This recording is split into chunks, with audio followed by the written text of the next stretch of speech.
지난 시간에 다윗이 드디어 사울과 헤어질 결심을 하게 되지요.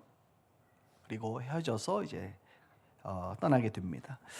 다윗은 이제 깊은 광야로 들어가게 됩니다. 그리고 광야에서의 삶, 다른 말로 광야의 도망자로서 그는 10년의 시간을 보내게 됩니다.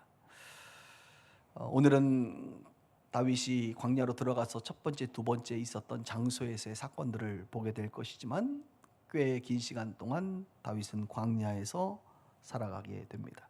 다윗의 광야의 삶을 한마디로 말하면 뭐라고 말할 수 있을까요, 여러분?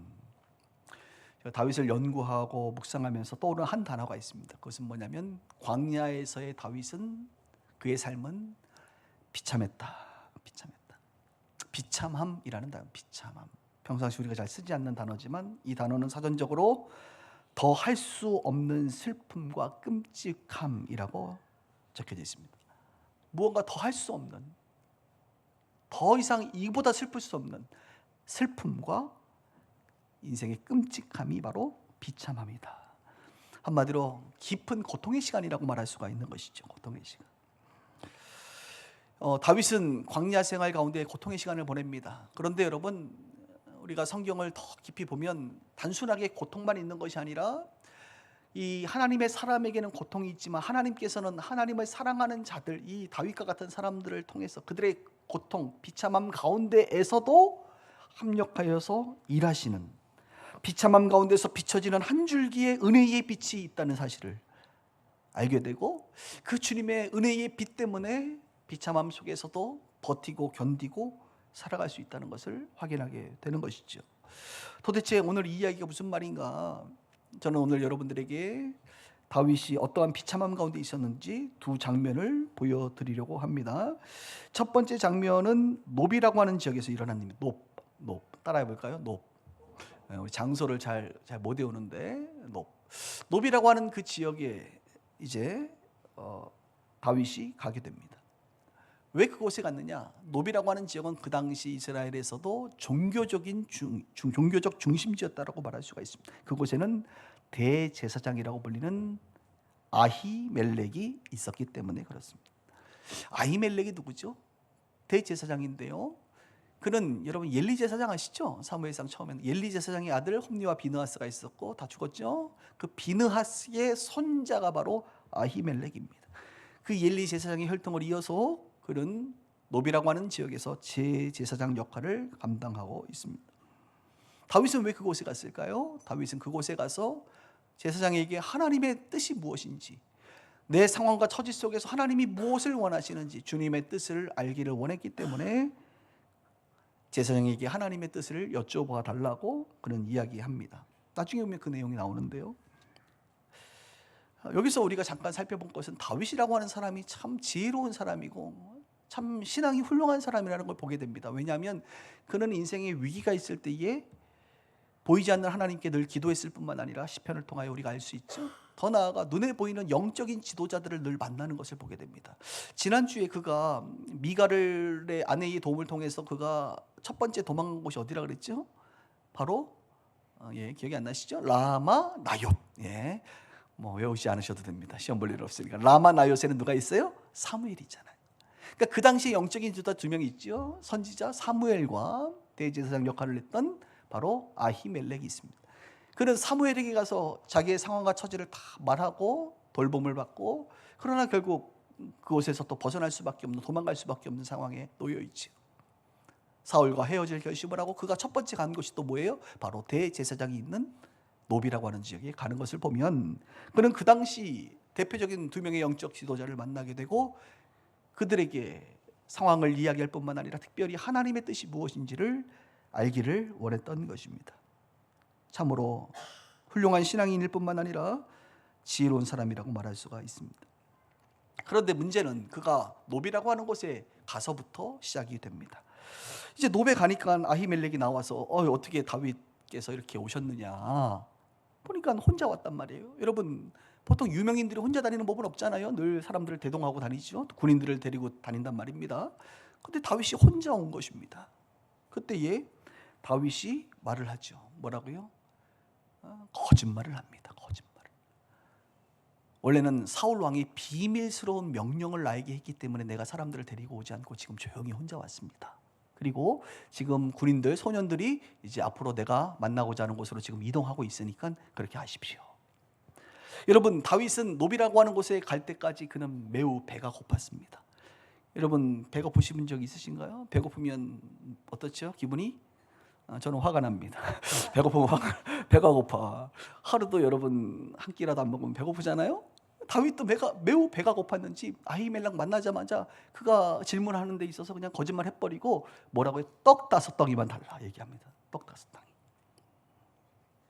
아히멜렉이 내가 지금 떡이 없는데 어떡하죠? 라고 말하면서, 그런데 여호와께 드렸던 진설되었던 그 진설병 떡을 지금 가지고 있습니다. 이것을 드릴까요? 이것을 받으시려면 그 소년들이라고 하는 친구들과 다윗이 여자를 가까이 하지 않는 성결한 상태이어야 되는데 가능하시겠습니까? 그때 다윗이 그것을 받아 먹게 됩니다. 여러분, 오늘 본문에 보니까 6절에 제사장이 그 거룩한 떡을 주었으니 거기는 진설병 곧 여호와 앞에서 물려낸 떡이다. 떡밖에 없다. 이 떡은 더운 떡을 드리는 날에 물려낸 것이다. 이게 무슨 말이죠? 더운 떡을 드렸다는 것은 이제 막 떡을 했다는 것이고, 그래서 율법에 의하면 성소에는 어떤 일이 벌어집니까? 떡을 이제 막 해서 12개를 만들어서 6개 좌 오른쪽에 6개씩 이렇게 상에다가 올려놓게 돼 있거든요. 그리고 또 안식일이 되면 또 바꾸는 거예요. 이걸 일주일마다 교체를 합니다. 떡을. 그래서 물려낸 것은 뭐예요? 새로운 것을, 따뜻한 것을 주면 기존 것을 물려서 이것을 하나님께서는 제사장들이 먹을 수 있도록 그들이 생존하고 그들의 수고를 취하기 위해서 항상 제사장들이 먹을 것을 주님께서 마련해 주신 것이죠. 그러니까 이것은 누가 먹는 거예요? 제사장이 먹는 거예요. 제사장이 먹지 않고 다른 사람이 먹으면 됩니까? 안 됩니까? 안 되죠. 율법을 어기는 것이죠. 그런데 아히멜렉이 이것을 줍니다. 조건은 성결하다는 조건. 애매합니다. 율법을 어떻게 해석해야 될지 어긴 것처럼 해석이 되죠. 또 다윗도 이 떡을 먹습니다. 율법을 어긴 것이죠. 무엇을 통해서? 거짓말 해가면서 말이죠.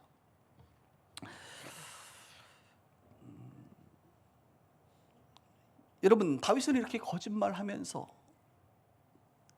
일반 떡도 아니라 하나님께 드려진 율법에 대해서 그 해석이 애매한, 걸면 걸릴 수밖에 없는 그런 떡을 받아 먹어야 되는 이 상황을 한번 여러분들이 상상해 보시란 말입니다. 다윗이 이렇게까지 해야 돼요? 비참하잖아. 뭐 그렇게까지 거짓말 해가면서 생존의 문제가 달려있다고 그런 느낀 것 같습니다. 아주 비참한 다윗의 모습을, 흑역사를 우리는 지금 보고 있는 것입니다. 저는 여러분들에게 묻고 싶어요. 여러분들도 혹시 생존을 위하여 거짓말 좀 해보신 적 있으신가요? 없어요? 완전한 윤리도덕적으로 완전하신 분들이신가요?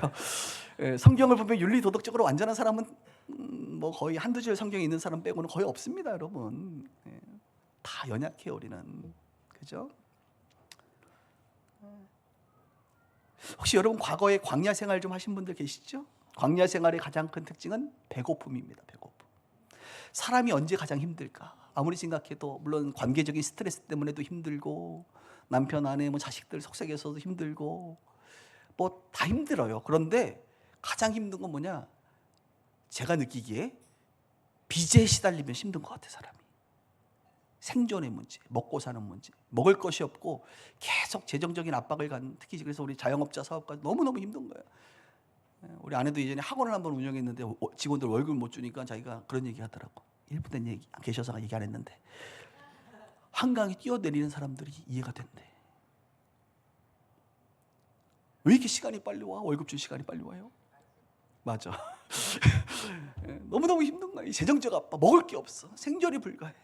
빚은 계속 쌓이고 카드는 계속 돌고 돌아. 이제 사채를 쓰고 막 여기까지 가면 여러분 너무너무 힘든 거거든요. 물론 우리 교회는 그런 분들이 없으리라고 생각합니다만, 여러분 과거에 그런 경험이 있으신가요? 그래서 정말 거짓말까지 해가면서 돈을 빌리고 거짓말까지 해가면서 생존을 위하여 그렇게 비참하게 살아봤던 경험이 있으신가요? 하나님의 말씀을 뒤로 밀고 세상과 타협하면서 그렇게 비참한 삶을 살았던 그리스도인의 삶이 여러분의 삶이 아니었는지요? 한번 돌아보기를 바랍니다. 다윗도 그랬습니다. 다윗이 이렇게 노비라고 하는 지역에서 생존의 문제로 간단하게 식사를 해결하고, 그리고 거기에 놓여있던 기가 막힌 그 다윗이 죽였던 골리앗의 칼이 있거든요. 골리앗의 칼을 선물로 받고 그는 또 역시 사울에게 노출되어 도망가게 됩니다. 그가 도망간 곳은 따라합시다. 가드. 가드라고 하는 두 번째 지역으로 가는데요. 가드가 어느 곳이냐면 이스라엘이 아니에요. 블레셋 5개 성 중에 하나가 바로 가드입니다. 여러분 생각해 보세요. 지금 다윗에게 뭐가 있어요? 골리앗이 들었던 그 칼을 가지고 어디로 간 거예요? 블레셋 땅으로 들어간 겁니다. 놀라운 일이죠. 왜 거기 갔을까요? 사울의 군대에 노출되어 숨을 곳이 없는 거예요. 그러니까 블레셋 적군의 나라에 들어가서 그가 어떻게든 살아보겠다고. 야, 비참하죠, 여러분? 그냥 그 칼이라도 갖고 가지 말지. 그 칼 갖고 가니까 사람들이 놀랄까 안 놀랄까? 다윗이 골리앗의 칼 들고 들어왔으니 지금 블레셋이 발칵 뒤집어진 거 아닙니까? 그래서 지금 보세요. 본문에 봅시다. 10절에 보니까 그날에 다윗이 사울을 얼마나 두려워했으면 두려워하여 일어나 도망해서 가드왕 아기스에게로 가니까 아기스의 신하들이 뭐라 그래요? 왕에게 이는 그 땅의 왕 다윗이 아니니까. 야, 드디어 다윗을 왕으로 처음 부른 사람들이 누굽니까? 이스라엘 사람들이 아니라 블레셋 사람들이 처음으로 다윗을 왕이라고 불러요. 그러면서 뭐라 그래요? 그 유명한 말. 예전에 있었던 골리앗 죽일 때 일에 그 사자성어 있지 않습니까? 뭐예요? 사울 천천 다윗 만만. 제가 만든 사자성어입니다. 사울 천천 다윗 만만. 그죠? 장목사 천천 이우재 만만. 뭐 이런 거 있잖아요. 유명한 구절이잖아요. 그래서 이 얘기를 하는 거예요. 이게 너무너무 유명한 말이니까 그 당시에. 다윗이 이 일을 그의 마음에 두고 가드왕 아기스를 치면 어떻게 두려워? 당연히 두렵지요. 나도 여기서 죽겠구나 이런 마음이 들지 않겠습니까? 그리고 그가 했던 게 뭐냐? 13절을 보세요. 다윗이 광야에서 했던 비참함 중에 내가 봤을 때 가장 비참한 모습이 이 모습이 아닐까 싶어요. 그들 앞에서 그의 행동을 변하여 갑자기 행동을 변하게 하더니 미친 체하고 대문짝을 극적거리며 침을 수염까지 이걸 너무 연기를 한번 하고 싶은데 좀 너무 과한 거. 침을 흘려가면서 미친 체하고 막 별 얘기하면서 대문을 극적극적거리고 있다 이거야. 야, 이렇게까지 연기를 해야 되나? 이런 행동을 해야 돼요? 아니 그 용맹스러웠던 다윗은 어디 간 거죠? 하나님의 보호하심을 믿는 다윗은 어디 간 것이죠? 그러나 당장 눈앞에 보이는 이 생존의 문제 앞에 이렇게까지 행동하는 다윗의 모습을 우리는 보게 됩니다. 그랬더니 아기스가 왕이 뭐라 그래? 야, 우리나라에도 미친 사람 많은데 나한테 미친 사람 하나 더 데리고 왔냐? 야, 빨리 내보내라. 살려준단 말이야. 다윗이 미쳤다고 생각하니까. 여러분 이 이야기 속에 가드에서의 그 다윗의 모습이 어때요? 너무 비참하지 않나요? 너무너무 슬퍼. 이런 다윗의 모습. 여러분에게 한번 묻고 싶습니다. 여러분 혹시 지금 살아가면서 미친 척하면서 살아본 적이 있으십니까? 대문을 극적극적 해보셨는데 아직 없으세요? 거기까지는? 특히 직장 생활하고 사람들하고 관계하면서 억울한 일도 많고 때로는 저는 그 말을 참 좋아해요. 그냥 바보가 되라. 바보처럼 살아라. 목사님 누가 나를 왕따시키냐? 왕따를 당해라. 바보처럼 살아. 그냥 왕따시키면 뭐라 그러면 그냥 살아라. 제가 우리 목회자들한테 신학생들한테 알려주는 아주 놀라운 비밀이 있습니다. 여러분들이 목회자가 되거든 바보가 되라. 바보가 된다는 건 뭐냐? 내 자존심을 다 내려놔라. 내 자아를 다 내려놔라. 승질을 부리지 말고 그냥 죽어버려라. 이런 거죠. 여러분들이 목사님 오늘 설교 끝나고 나서 가면서 목사님 오늘 설교가 너무 은혜가 안 됩니다. 그러면 제가 어떻게 해야 돼요? 바보가 돼야지. 그렇죠. 저도 그렇게 생각합니다. 더 이상 할 말이 없잖아. 목회를 하다가 마음에 안 드는 게 있을 거 아닙니까, 성도들이? 그러면 막 이러쿵저러쿵 저한테 막 지적을 할 거 아니에요. 그러면 뭐 영성이 목사님 요즘에 뭐 별로 좀 없는 것 같고 요즘 기도회가 별로인 것 같고 요즘에 뭐 우리 교회 정책이 뭐 별로고 이런 얘기 하면 제가 뭐라 그래요? 열심히 한번 고쳐보겠어요. 하지만 내가 안 되는 게 있잖아. 안 되는 게 내 수준이라는 게 있는데 그러면 내가 뭐라 그래요? 그러게 말입니다. 저도 요즘에 좀 제가 마음에 안 드는데 고생이 많으시죠. 어떡하죠? 기도해 주세요. 무슨 말을 해? 기도해 달라고 하면 되는 거지.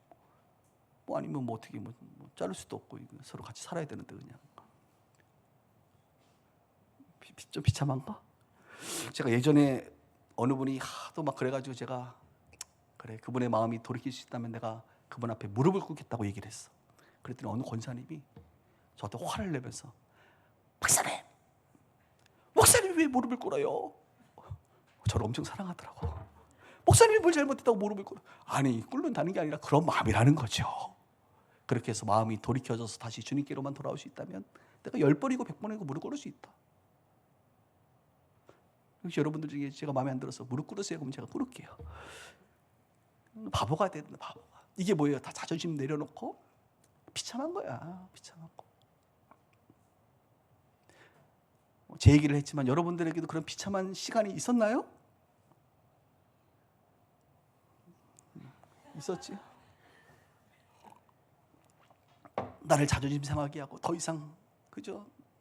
나를 너무너무 무시하고 정말 미친 체하면서 살아갈 수밖에 없는 그 눈물의 시간이 있죠. 왜 없어? 다 있지. 생존을 위해서 이렇게까지 해야 되냔 말이야. 다윗이. 그 위대한 다윗이 말이죠. 오늘 설교의 이야기는 이렇게 끝납니다. 오늘 놉과 가드에서 다윗은 비참했다. 그런데 여러분, 제가 서론에서 뭐라고 얘기했습니까? 이게 끝이 아니다. 하나님을 사랑하는 자에게는 이 비참함 가운데서도 은혜의 빛이 비친다. 그래서 하나님은 이 비참한 우리의 인생을 통해서라도 그분을 합력하여 선을 이룬다. 로마서 8장이 말하고 있는 것처럼 하나님을 사랑하는 자, 곧 그의 뜻대로 부르심을 입은 자들에게는 모든 것이 합력하여 선을 이룬다. 여러분, 이 사실을 믿어주시길 바랍니다. 다윗의 이 비참한 두 가지 장면이요, 그냥 끝난 게 아니에요. 이 두 가지 장면을 통해서 하나님은 선을 이루신다는 것을 제가 증명해 보도록 할게요. 여러분, 놉에서 뭐 먹었죠? 진설병 먹었습니다. 그죠? 이거 율법 어기는 거잖아요. 여러분, 이 이야기가 그냥 사무엘상에만 나오고 끝나버리면 다윗이 그 비참함이 회복이 안 되죠. 그런데 하나님께서는요, 이 말씀을 통하여 어떻게 하시냐? 주님의 진리를 밝히시는데 굉장히 귀하게 쓰세요. 이건 무슨 말이냐? 예수님이 오셔서 마태, 마가, 누가, 요한복음이 이제 있는데 그 중에 마태, 마가, 누가복음에 이 이야기가 있습니다. 예수님이 이것을 인용하세요. 언제죠? 제자들이 안식일 날 밀밭을 지나가는데 배가 고파, 다윗처럼. 그래서 그 밀밭을 지나가면서 밀의 이삭들을 잘라가지고 먹었단 말이에요. 그랬더니 바리새인들이 뭐라 그래요? 예수님에게 당신의 제자들이 안식일을 범했단 말이지, 율법을 어겼단 말이지, 어떻게 안식일에 이 밀 이삭을 먹을 수 있느냐라고 지적합니다. 그때 예수님께서 어떤 얘기를 꺼내시냐면 바로 다윗의 얘기를 꺼내는 거예요. 다윗이 놉에서 그 진설병을 먹지 않았느냐. 그러면서 호세아 6장 6절의 말씀을 인용하면서 뭐라 그래요? 예? 자비가 예? 긍휼과 자비, 나는 자비를 원하고 제사를 원하지 아니한다라는 말씀을 인용하면서 너희들이 알고 있는 율법은 왜곡된 거야. 율법은 뭐 지키냐 지키지 않느냐의 그게 본질이 아니라 그 이면에 하나님께서 왜 이 말씀을 주셨는지에 대한 의도를 알아야 돼. 의도. 진설병을 그 제사장들에게 먹을 것을 주기 위한 하나님의 자비야. 우리가 수많은 제사들을 지내자. 이 제사들은 하나님의 죄의 용서에 대한 자비란 말이지. 안식일은 인간들을 향한 쉼을 주기 위한 하나님의 어떤 자비란 말이죠. 긍휼, 자비, 은혜란 말이에요.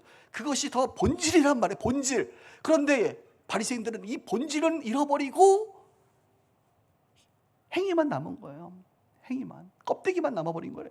그래서 예수님이 안식일의 본질, 안식일의 주인이 나고 안식일에 배고픈 자들이 이삭을 먹는 것은 괜찮은 것이다. 하나님은 이들에게 먹을 것을 주고 싶어 하시는 분이다. 하나님은 안식일이라 할지라도 병든 자를 고치기를 원하시는 분이시다. 무슨 소리 하는 거야 지금? 하나님이 하나님의 말씀, 율법에 대한 본질을 회복하는 데 있어서 누구의? 다윗의 이 진설병 먹는 것을 활용하신다 이거예요. 다윗은 그 당시에 몰랐겠지만 우리는 알지요. 다윗의 이 사건을 통해. 그래서 어떻게 보면 아히멜렉이라고 하는 그 대제사장은 잘한 겁니다. 배고픈 자들을 향해서, 물론 거짓말로 속아 넘어가긴 했지만, 배고픈 자들에게 진설병을 거룩하다고 한다면 주는 것은, 이것은 그는 본질적인 율법의 내용을 마음속 깊이 알고 있는 자였죠. 칭찬받아 마땅한 것입니다. 이렇게 하나님은 자신의 진리를 드러내는데 누구의? 다윗의 비참함을 활용하시더라 이거죠. 하나 더 나갈까요? 가드에서 미친 척하면서 이건 정말 어디다 쓰겠어 이거를요. 흑역사 중에 정말 흑역사, 이것은 정말 없애버리고 싶은, 삭제하고 싶은 이야기 아닙니까? 그런데 다윗이 이 가드의 이 블레셋 도시에 들어갈 때, 그리고 그 백성 신하들과 왕을 대면하면서 두려웠을 때에 썼던 시가 하나 있어요. 그게 시편 56편이에요. 그리고 그가 다행히 극적거리고 나서 다시 그곳을 나와 도망간 후에 쓴 시가 있어요. 그게 시편 34편이에요. 시편 56편, 그가 두려웠을 때 했던 그 시의 내용을 한번 알려드릴게요. 읽어볼게요. 하나님이여 내게 은혜를 베푸소서. 얼마나 두려웠겠어요. 내 원수가 종일 나를 삼키려 하나이다. 나를 치며 압제하나이다. 내가 두려워하는 날에는 내가 주를 의지하리이다. 내가 하나님을 의지하고 그 말씀을 찬송하리이다. 내가 하나님을 의지하였은즉 더 이상 두려워하지 아니하리이다. 내가 하나님을 의지하였은즉 저 사람들이 나에게 어찌하겠나이까. 이야, 이 말을 쓴 거예요. 의지하였은즉, 의지하고 의지하여 5번을 얘기해요. 그가 지금 이 가드에 와가지고 누구를 의지해요? 이 두려움 가운데 하나님만 의지하는 거야. 하나님 의지하면서 침 흘리고 극적극적거리고 있는 거예요. 이 시가 어떤 시입니까? 두려움 가운데 있는 수많은 이 시대의 성도들과 이 신앙생활했던 수많은 사람들이 그 시편 56편의 말씀을 읽으면서 두려움 가운데 있는 자들이 하나님을 의지하게 되는 이 귀한 재료로 하나님이 사용하고 있지 않습니까? 그죠? 놀랍죠. 그리고 그가 간신히 이제 빠져나와서 썼던 시가 시편 34편인데요. 혹시 성경 있는 분들 한번 펴보세요. 제가 너무 길어서 그냥 읽어드릴게요. 시편 34편에 이런 내용이 있어요. 1절부터 4절에 보니까 내가 여호와를 항상 송축하며, 이제 나왔으니까 송축이 막 절로 나오죠. 내 입술로 항상 주를 찬양하리이다. 내 영혼이 여호와를 자랑하리니. 얼마나 감사한지 자랑이 막 나오는 거예요. 곤고한 자들이 이를 듣고 기뻐하리로다. 나와 함께 여호와를 광대하시다 하며 함께 그의 이름을 높이세. 내가 여호와께 간구하며 내게 응답하시고 내 모든 두려움에서 나를 건지셨도다. 6절에도 보면 이런 말이 있죠. 이 곤고한 자가 부르짖으며 여호와께서 들으시고 그의 모든 환난에서 구원하셨도다. 여호와의 천사가 주를 경외하는 자를 둘러 진치고 그들을 건지시는도다. 너희는 여호와의 선하심을 맛보알지어다. 그에게 피하는 자는 복이 있도다. 너희 성도들아, 여호와를 경외하며 그를 경외하는 자에게는 부족함이 없도다. 그러면서 그 유명한 말, 젊은 사자는 궁핍하여 줄일지라도 여호와를 찾는 모든 사람들에게 좋은 것에 부족함이 없으리로다. 계속 아멘이 안 나오네. 하나 더 해봅시다. 자, 18절 19절에 이런 말을 또 합니다. 여호와는 마음이 상한 자를 가까이 하시고 충심으로 통회하는 자를 구원하시는도다. 의인은 고난이 많으나 여호와께서는 그의 모든 고난에서 건지시는도다. 누구 얘기예요? 자기 얘기예요. 자기가 나오고 나니까 곤고한 자가 기도할 때에 건지시고 구원하시고 천사들을 보내셔서 곧 건져주시고 부족함이 없도록 건져주시고 마음이 상한 자를 구원하시고 자기처럼 의인은 고난이 많지만 이 고난에서 다 건져주시는 하나님을 경험하고 이 시를 썼으니 젊은 사자 상상해보라 그래. 젊은 사자는 궁핍하여. 젊은 사자가 왜 궁핍해요? 젊은 사자가 왜 배고파요? 다 달려가서 다 잡아먹으면 되는데. 그런데 젊은 사자가 궁핍한다는 것은 이건 말이 안 되는 거잖아요. 이만큼 기아와 환경이 어렵다는 거 아닙니까? 젊은 사자가 궁핍할지라도 뭐라고요? 여호와를 찾는 모든 자에게는 부족함이 없다. 이렇게 고백하는 다윗의 모습을 상상해 보십시오. 오늘 이 시편 34편이 다윗은 비참한 가운데 있었지만 그가 비참한 가운데 썼던 그 시가 그 이후에 얼마나 많은 사람들에게 위로와 힘을 주고 있는지 모르겠습니다. 결국은 뭡니까? 이 시편을 통해서 얼마나 많은 사람들, 성도들이 위로를 받고 힘을 얻고 다시 한번 믿음으로 일어서는지 몰라요. 다윗의 비참한 광야 생활을 통하여 하나님의 성품을 알게 되고 그분의 돌보심을 알게 되고 합력하여 선을 이루시는 주님을 깨닫게 된다는 것입니다. 오늘도 일부 예배 때 갑자기 이제 사역하지 않는 신대원 졸업반 학생이 한 명이 앉아 있길래 깜짝 놀랐는데, 끝나고 잠깐 제 방에서 한 10분간 대화를 나누는데 오늘 이 시편의 말씀으로 자기가 다시 위로를 받았다고, 힘을 얻었다고, 끝나고 찬양하는데 너무너무 힘을 얻고 회복했다고. 보세요, 지금도 다윗은 자신의 비참한 환경 속에 있었지만 그것을 선용하셔서 놀랍게 역사하시는 그 하나님의 그 은혜의 빛이 비춰지고 있다는 것을 우리는 알게 되는 거 아니겠습니까?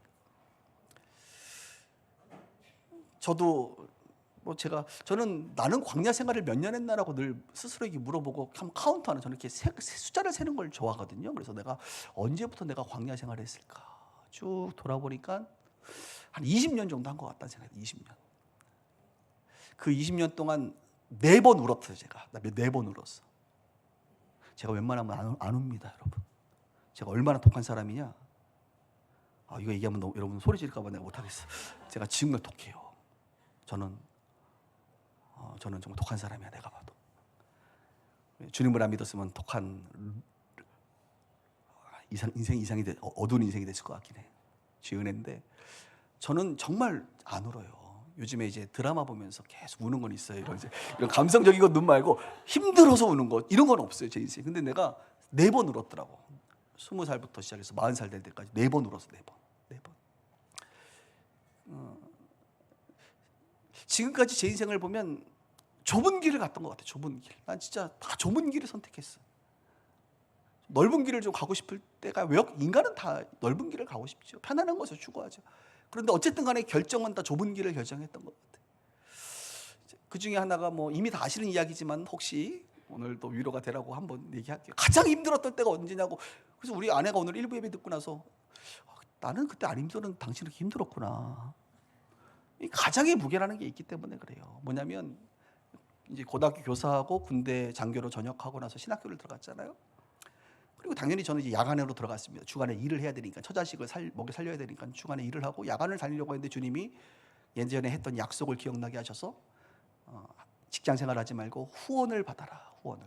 그러니까 선교단체 간사처럼 후원을 받고 주간에 학교를 다녀라 해서 제가 학교를 이제 야간에서 주간으로 옮기고 후원 편지를 보냈죠, 사람들한테. 저는 정말 후원 편지를 보내면 한 달에 한 150, 200씩 들어올 줄 알았어. 한 200~300명한테 보냈거든. 한 10,000원씩만 해도 대충 단가가 나오잖아요. 근데 진짜 다 미워하게 됐어요. 3명 하더라고. 3명 첫 해. 3명, 2명, 3명, 4명 이렇게. 그리고 20명을 넘어본 적이 없어. 그래서 내가 그런 걸 하면 안 되는 거구나. 괜히 마음만 상하니까. 그러니까 초기에 이제 얼마나 마음이 힘들었냐면 얘기했죠. 집에 갔는데 포스트잇에, 우리 아내는 그 손글씨가 거의 컴퓨터 글씨입니다, 여러분. 컴퓨터 글씨 같은 손글씨로 포스트잇에 전기세 얼마, 수도세 얼마, 보험료 밀린 쭉 적어놓은 거야. 근데 지금 안 그래도 지금 돈이 다 떨어져가지고 분유값도 없는데, 교회는 좁은 길로 가라 그래가지고 다시 군대를 전역했는데 군대 교회를 1년 동안 전도사를 했는데 월급을 50만 원 주더라고. 우리 때는 얼마 주는지를 모르고 일단 취업을 하고 나서 월급을 받거든요. 요즘에 그러면 큰일 납니다. 얼마 준다고 다 공지해야 되지만 우리 때는 그게 우리의 그 미덕이었어. 목회자가 무슨 사례비가 얼마인지를 알고 들어가. 일단 들어가서 주는 대로 받는 거지. 왜 그랬는지 몰라, 세상이. 50만 원 주더라고. 그래서 20만 원 기름값하고 11조하고 헌금하니까 30만 원 가지고 사는 거죠. 그리고 이제 후원금 받으면 되니까 나는. 근데 후원금이 안 와. 미치겠어. 그래서 막 하늘을 향해 사태질하면서 이게 뭡니까? 이런 것부터 시작해서 별 생각 다 했는데, 이제 집에 와서 늘 먹는 게, 그래도 교사할 때도 한 250만 원 받았고 장교로 있을 때도 한 250만 원, 300만 원 가까이 받았는데, 이제 신학대학원 3년을 다닐 때는 이제 인생이 가장 가난할 때죠. 50만 원 월급 받고 후원 좀 받고 살아야 되는데 후원금이 안 들어오니까 너무 힘들잖아요. 이제 저희가 부천에 살았는데 1층 빌라에 조그만 데 살았는데, 이제 홈플러스에 가면 늘 이제 장을 보잖아요. 장 볼 게 뭐 있습니까? 가면 콩나물하고 미역하고, 고등어는 작고 비싸니까 삼치, 크고 싼 삼치. 맛은 없어, 삼치가. 그러나 크니까 먹는 거야. 그래서 늘 가면 밥하고 콩나물 1,000원어치 사면 비닐봉지, 투명한 봉지 이렇게 담아주면 2번 끓여 먹거든요. 그래서 콩나물국, 밥, 김치, 가끔 삼치 이렇게 있고 없고 뭐 이런단 말입니다. 그럼 이제 밥을 어떻게 먹어야 돼? 고춧가루 뿌려가지고 밥을 콩나물국에다가 말아서 호로록 호로록 호로록 이렇게 들고 먹는단 말이죠. 그날따라 슬프더라고. 그 포스트잇 보니까 주님 이게 뭡니까? 뭐 이런 마음이 올라오면서 눈물이, 그때 흘린 눈물이 세 번째 눈물입니다. 눈물을 흘리면서 눈물 섞인 콩나물국을 먹었다. 그래서 저는 이 예화의 제목을 눈물 섞인 콩나물국이다. 이 예화는 반드시 신대원생들에게 내가 수업 시간에 한 번씩 해준다. 왜? 제가 해주는 이유는 여러분들은 별로 감동이 없지만 제가 이 얘기 해주면요 절반이 울어. 왜? 신학생들이 다 배고프거든. 다 등록금 못 내가지고 맨날 막 계속 중간고사 때까지 못 내면 뭐 자른다고 하고 계속 교학처에서 협박하거든. 그리고 밥값이 비싸니까 다 도시락 싸오는 사람들이 그렇게 많아. 밥에다가 김치가 요즘 도시락 싸가지고 다닌다니까. 그래서 제가 설렁탕집에 데리고 가서 먹이는 이유가 뭐냐?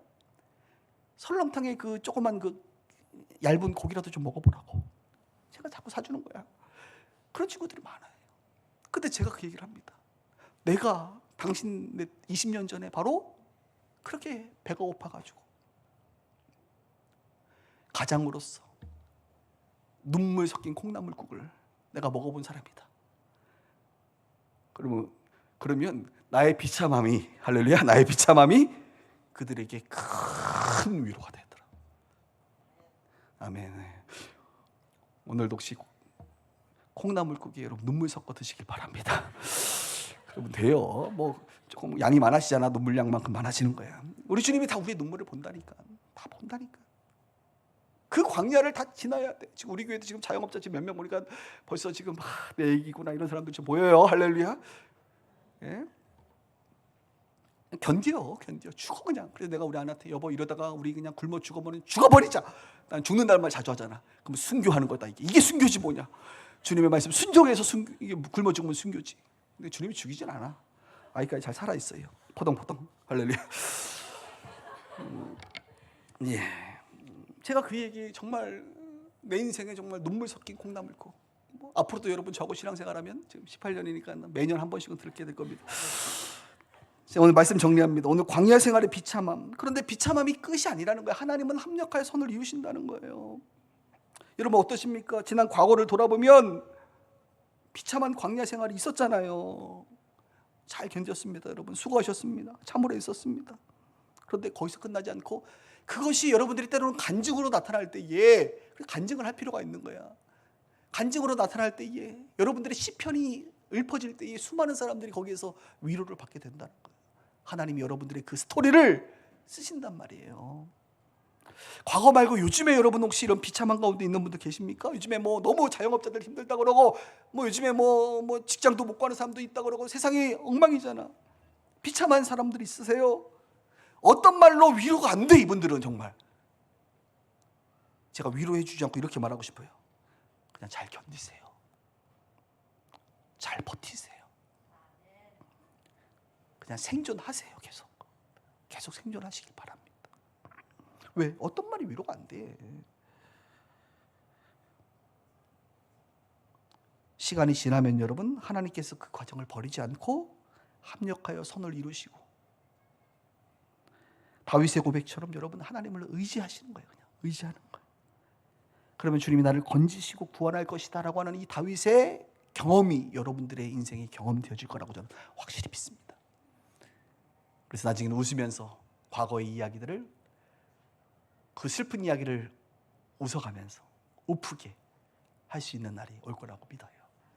다윗은 비참했지만 하나님은 그 비참함을 통하여 다윗의 스토리를 위대하게 사용하고 있다는 사실을 기억할 수 있기를 바랍니다.